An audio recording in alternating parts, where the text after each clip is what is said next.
अवधूत चिंतन श्री गुरुदेव दत्त श्री स्वामी समर्थ महाराज की जय।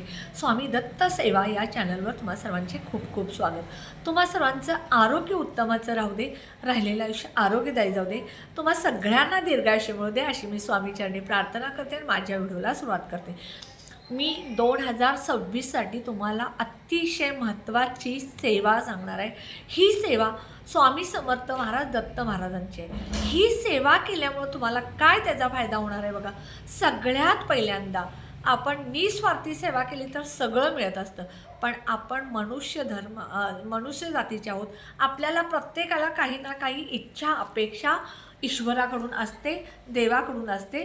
त्यामुळं आपल्याला ह्या 2026ला 7 गुरुचरित्र पारायण करायचे, किंवा तुम्हाला शक्य असेल तर 12 गुरुचरित्र पारायण करू शकताय।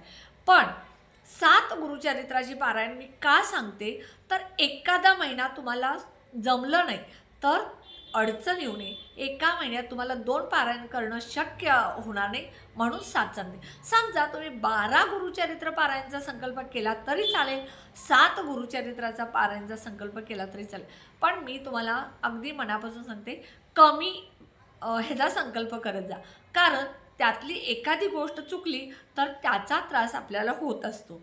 म्हणून आपल्याला संकल्प कुठल्याही गोष्टीचा करत असताना आपण कमी वेळेचा करायचा। आता हे 7 गुरुचरित्र पारायण कसे करायचे, का करायचे, कशासाठी करायचे, नियम अटी ह्याचं संपूर्ण मी व्हिडिओज टाकलेले आहे।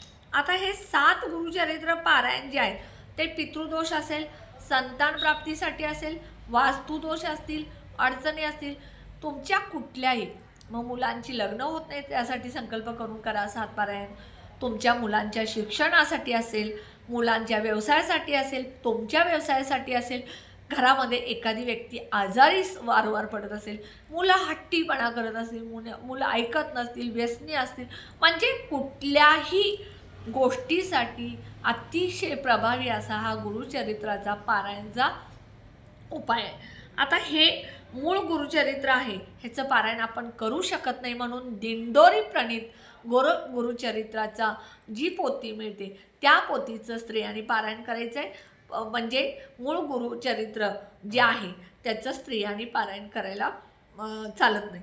आता गुरुचरित्र जे आहे ते जे गुरुचरित्राची जी मूळ गुरुचरित्र स्त्रियांनी वाचायचं तर नाही आहेच, आणि ते दिंडोरी प्रणित आहे ते वाचायचं, आणि 5वा वेद म्हणून गुरुचरित्र ओळखलं जातं, आणि म्हणून ह्याचे नियम अटी आपण जर पाळून केला तर त्याचं फळ तुम्हाला मिळाल्याशिवाय राहणार नाही। आता नियम अटी काय आहेत? सगळ्यात पहिल्यांदा आपले जे सप्ताहाचं पारायण आपण नेहमी करतो त्याच पद्धतीनं आपल्याला हे पारायण करायचं आहे। म्हणजे आपण नेहमी वर्षातून तुम्हाला शक्य होईल त्यावेळेला 7 दिवसाचं पारायण करता, त्याचे जे नियम आहेत, त्याच्या ज्या अटी आहेत त्याच पद्धतीने। आता फक्त मी काय सांगते, 7 संकल्पयुक्त पारायण करायची म्हणजे काय, 2026मध्ये मी 7 गुरुचरित्र पारायणचा संकल्प घेतला। अखंड म्हणायचं नाही, कारण अखंड जर म्हटला तर प्रत्येक महिन्याला 7 सलग पारायण करायला लागतील, म्हणून अखंड हा शब्द न वापरता तुम्ही स्वामी समर्थ महाराजांच्या केंद्रामध्ये जा, दत्त महाराजांच्या मंदिरात जा, तिथे जाताना एक श्रीफळ घ्यायचं, कापूर साखर जे काय ते घ्यायचं, तिथे जायचं आणि एक नारळ श्रीफळ तिथं ठेवायचं, फूल ठेवायचं, महाराजांना विनंती करायची, प्रार्थना करायची, महाराज माझ्या घरात अशी अशी अडचण आहे, मुलांची असू दे, काय तुमची जी अडचण आहे ती महाराजांना सांगायची, आणि महाराजांना म्हणायचं महाराज तुम्ही मला तुमच्या चरणाजवळ घेतले, तुम्ही मला बोलवले, आणि तुमची इच्छा आहे की मी गुरुचरित्र पारायण करावं, म्हणून मला तुम्ही बोलवले, आणि हे श्रीफळ मी तुमच्या चरणी अर्पण करते, आणि तुम्ही माझ्याकडून 7 गुरुचरित्राची पारायण 2026मध्ये पूर्ण करून घेणार आहात, आणि हे पूर्ण केल्यानंतर त्याचं फळ मला तुम्ही देणार आहात, हे तुम्ही माझ्याकडून नक्की करून घ्याल, आणि हे म्हणायचं आणि तुम्ही घरी निघून यायचं। त्यानंतर तुम्ही हे पारायण करायला सुरू करायचं। पारायण सुरू करत असताना गुरुवारी म्हणजे शुक्रवारी पारायण तुम्ही सुरू करू शकता, गुरुवारी करू शकता, शनिवारी करू शकता, फक्त अमावस्या दिवशी सुरुवात करू नका, आणि त्याचा उद्यापन म्हणजे 7वा दिवस आहे ते अमावस्या दिवशी नको, सुरू केल्यानंतर मध्ये आमोशा आली, पहिले 2 दिवस वाचल्याने आमोशा आली तरी चालेल, पण मी म्हणते हे करूच नका. आमोशा झाल्यानंतर दुसऱ्या दिवशी सुरू केला तरी चालेल. मग काय करायचं, गुरुवारी करा, शुक्रवारी करा, शनिवारी करा, कुठल्याही तिन्ही दिवशी सुरू करू शकता. आदल्या दिवशी समजा तुम्ही गुरुवारी वाचायला बसणार आहे गुरुचरित्राचं पारायण, तर बुधवारी तुम्ही 4 कुत्र्यांना 4 पोळ्या, गाईला 1 पोळी घालायची आणि मग तुम्ही गुरुवारपासून वाचायला बसायचं. शुक्रवारी करणार असाल तर गुरुवारी 4 कुत्र्यांना 4 म्हणजे चपाती असेल, भाकरी असेल ते, आणि गाईला 1, अशा पद्धतीनं तुम्ही खायला घालून कुत्र्याला आणि गाईला मग तुम्ही पारायणला दुसऱ्या दिवशी बसून बसा.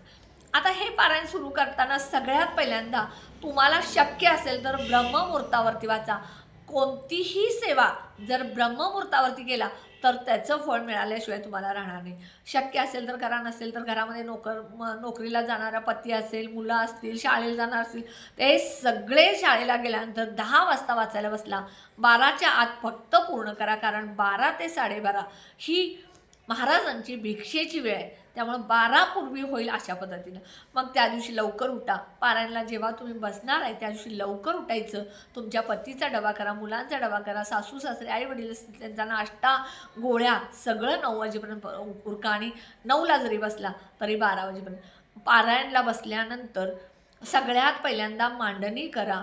जिथे तुम्ही बसणार आहे ते जागा स्वच्छ पुसून घ्या. चौरंग मांडा, चौरंगावरती पिवळं वस्त्र घाला, त्यावरती गुरुचरित्राची पोथी, दत्त महाराज, स्वामी समर्थ महाराजांचा फोटो असेल तर फोटो, महाराजांच्या उजव्या हाताला एक तांब्या भरलेला, तांब्याचा त्यामध्ये 1 रुपयाचं नाणं, सुपारी, हळद कुंकू आणि अक्षता टाकायच्या. त्याच्यावरती पाने ठेवा, आंब्याची पानं ठेवा किंवा हे विड्याची पानं ठेवा, नारळ ठेवा. नारळ असा ठेवा की जो पाणी भरलेला असावा, कोरडा नसावा. आणि त्यानंतर सगळ्यात पहिल्यांदा तुम्ही महाराजांना प्रार्थना करायची की संकल्प करायचा, मी 7 गुरुचरित्र पारायण माझ्याकडून तुम्ही निर्विघ्नपणे पूर्ण करून घ्या असं म्हणायचं आणि पारायणला बसायचं. आता ही मांडणी 7 दिवस आहे तशी ठेवायची, काढायची नाही. मांडणी 7 दिवस ठेवल्यानंतर दररोज तुम्ही सकाळी वाचायचं आहे. शक्यतो एकच वेळ ठेवला तर अतिशय चांगलं. तुम्हाला शक्य असेल तर ठेवा, नसेल तर असं काय नाही आहे, पण शक्यतो ठेवली तर अतिशय चांगलं. आता ह्या कालावधीमध्ये तुम्ही काय खायचं बघा. कडधान्य कोणतीही खायची नाहीत, कारण हे द्विदल अन्न आहे. मोहरी खायची नाही, फोडणीमध्ये मोहरी वापरायची नाही. भाज्या सगळ्या चालतात, पालेभाज्या असू द्यात, फळभाज्या असू द्यात, घेवड्याची शेंग चालेल. त्यानंतर तुम्हाला सांगते वरण्याची शेंग खायची नाही, कारण वरणात द्विदल अन्न आहे. पालेभाजी मेथी चालेल, चाकवत चालेल, पालक चालेल, कोबी चालेल, फ्लावर चालेल, भेंडी चालेल, गवारी चालेल. एवढे भाजीचे प्रकार आहेत, त्यातली कोणतीही भाजी तुम्ही खाऊ शकता. चपाती किंवा भाकरी, भात खायचा नाही. त्यानंतर बघा, तुम्ही परान्न खायचं नाही. ह्या 7 दिवसात कुठेही परान्न खायचं नाही. कांदा लसूण वापरायचं नाही. यावेळेला तुम्ही हिरव्या मिरचीची किंवा मिरची पुडची भाजी, गरम मसाला मिळतो तो घालून तुम्ही करू शकता. अशा पद्धतीनं हे नियम आहेत. आता वस्त्र, पिवळं वस्त्र घातला तर अतिशय चांगलं, पण रोजच्या रोज हे वस्त्र धुतलेलं वापरा. आसन जे आहे ते बसायला जे घेणार आहे ते घरामध्ये जेवण करताना वापरलेलं असावं असं नाही. आपलं आसन वेगळं घ्या. पिवळं एखादं ब्लाऊज पीस घ्या, ते घेतला तरी चालेल. 15-20 रुपयाचं ब्लाऊज पीस आणा पिवळं, ते बसायला घ्या. आता ज्यांचे गुडघे दुखतात, ज्यांना खाली बसताय नाही, त्यांनी मांडणी खाली करून खुर्चीवर समोर बसलं वाचायला तरी चालेल. मी माझ्या गुडघ्याचा प्रॉब्लेम आहे त्यामुळे टिपॉयवरती मांडणी करते आणि खुर्चीवरती बसते, त्यामुळे माझ्या समोर सगळे फोटो, मांडणी, पुस्तक सगळं व्यवस्थित ठेवता येतं. त्या पद्धतीनं मी करते. तुम्हालाही शक्य असेल तसं करा.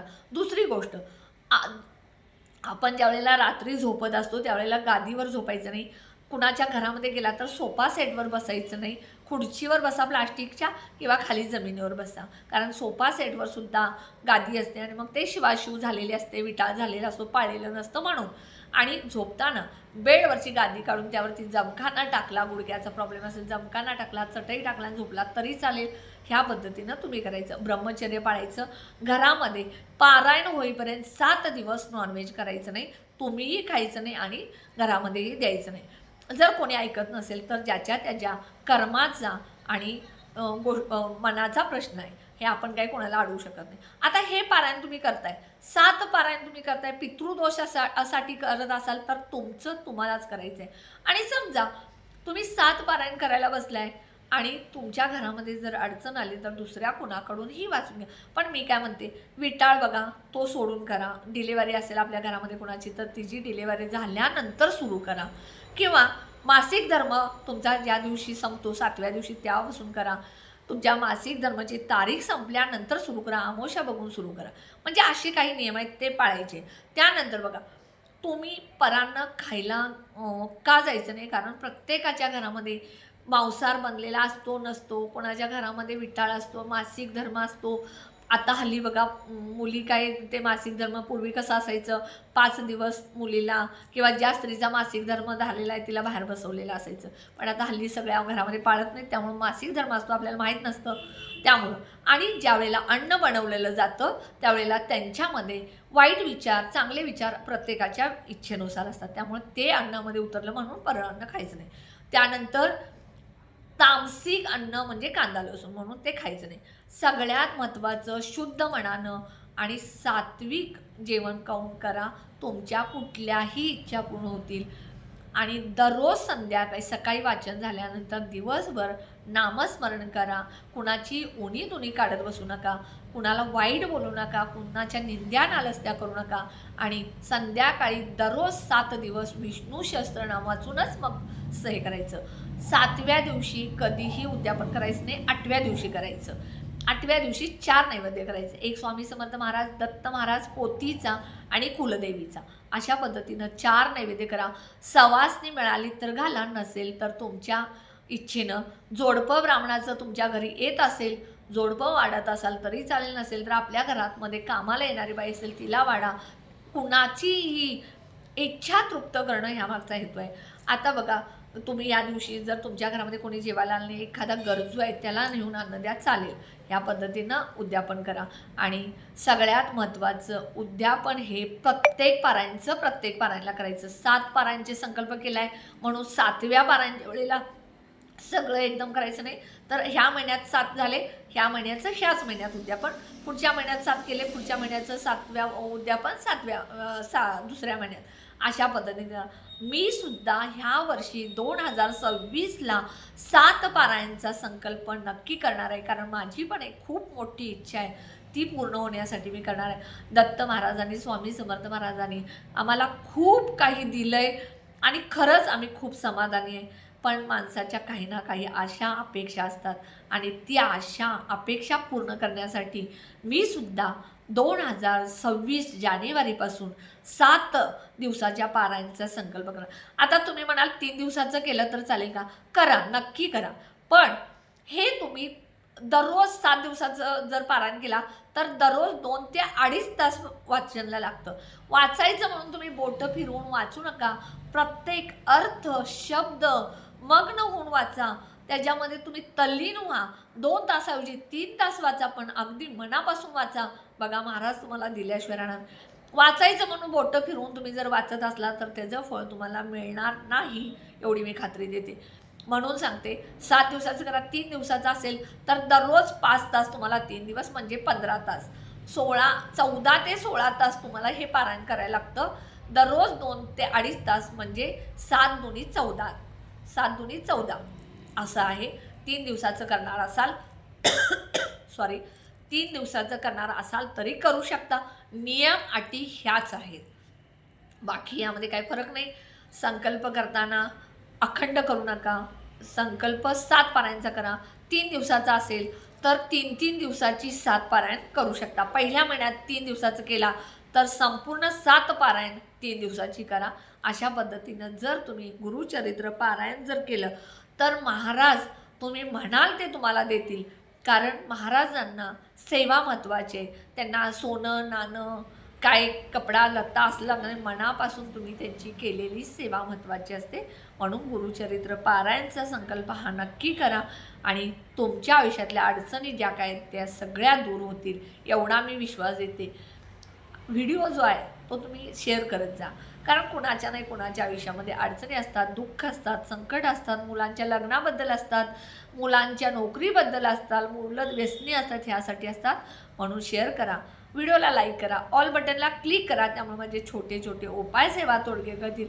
आणि जे कोणी नवीन व्हिडिओ बघत असतील त्यांनी माझ्या व्हिडिओला नक्की सबस्क्राईब करा. श्री स्वामी समर्थ.